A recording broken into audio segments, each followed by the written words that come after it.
সেনাবাহিনী প্রধান শেখ হাসিনার প্রস্থানের বক্তৃতা দিয়েছে। তো তখন তো সেনাবাহিনীর বক্তৃতা শুনতে আমাদের ভালো লাগছে না? খুবই ভালো লেগেছে। সবাই বুঝেছে সেনাবাহিনী জনগণের পক্ষে দাঁড়িয়েছে।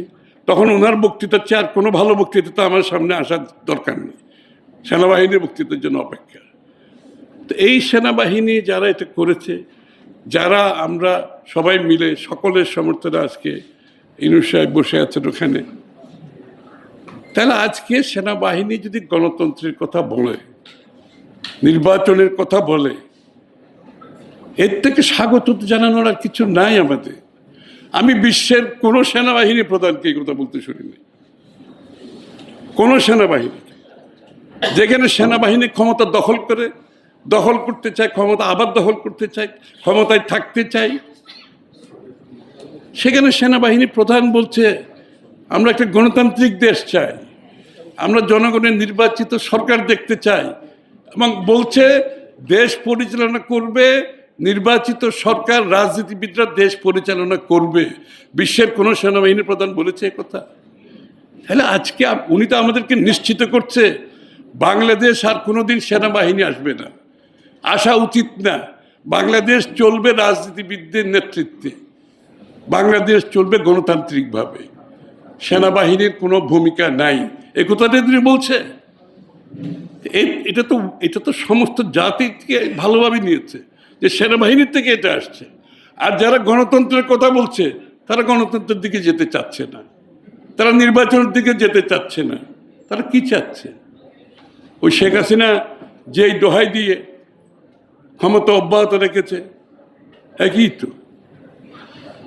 এখানে তো কোনো ব্যবধান আমরা দেখতে। তাহলে আমরা এখনো এই সরকারকে সমর্থন করছি, কারণ আমাদের সকলের সমর্থনে কিন্তু এই সরকারটা বসেছে। আমি বলছি তো, সমস্ত ছাত্র জনতা, সমস্ত রাজনৈতিক দল, সেনাবাহিনী, আমরা সবাই স্বাগত জানিয়ে এটাকে বলেছি।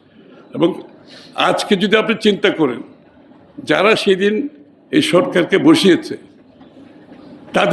তাদের কতজন এখানে এখন ওই স্পিরিটের মধ্যে আছে, ঐক্যের মধ্যে আছে?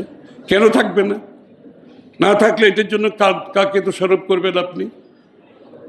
যদি সবাই যারা মিলে সেদিন করেছিল তারা যদি আজকে সরে যেতে চায়, তাহলে এটার জন্য কাকে দোষারোপ করবে? সেই ঐক্য কারা ভাঙছে? তারা কি গণতন্ত্রের বিপক্ষের শক্তি? তারা কি নির্বাচনকে ভয় পায়? নির্বাচন করতে ভয় পাওয়ার তো কিছু নাই। আপনি গণতন্ত্রের কথা বলবেন, জনগণের কথা বলবেন, আবার নির্বাচনকে ভয় পাবেন, নির্বাচনে যাবেন না। বিভিন্ন দোহাই দিয়ে আমি কবে জনপ্রিয় হয়ে উঠব, আমাদের কখন সুযোগ হবে, জনগণ আমাদেরকে কখন নির্বাচিত করতে পারে, এটার উপর তো গণতন্ত্র চলে না। এটার উপর তো বাংলাদেশের মানুষের মালিকানা আমি কেড়ে নিতে পারবো না, তার গণতান্ত্রিক, রাজনৈতিক, সাংবিধানিক অধিকার কেড়ে নিতে পারবো না। সময় এসেছে ঐক্যবদ্ধভাবে, এই যে আজকে সাংবাদিক ভাইদের বলছি, তাদের নিরপেক্ষতা, তাদের মিডিয়ার স্বাধীনতা নির্ভর করবে দেশে যদি একটি গণতান্ত্রিক সরকার আছে কি নাই।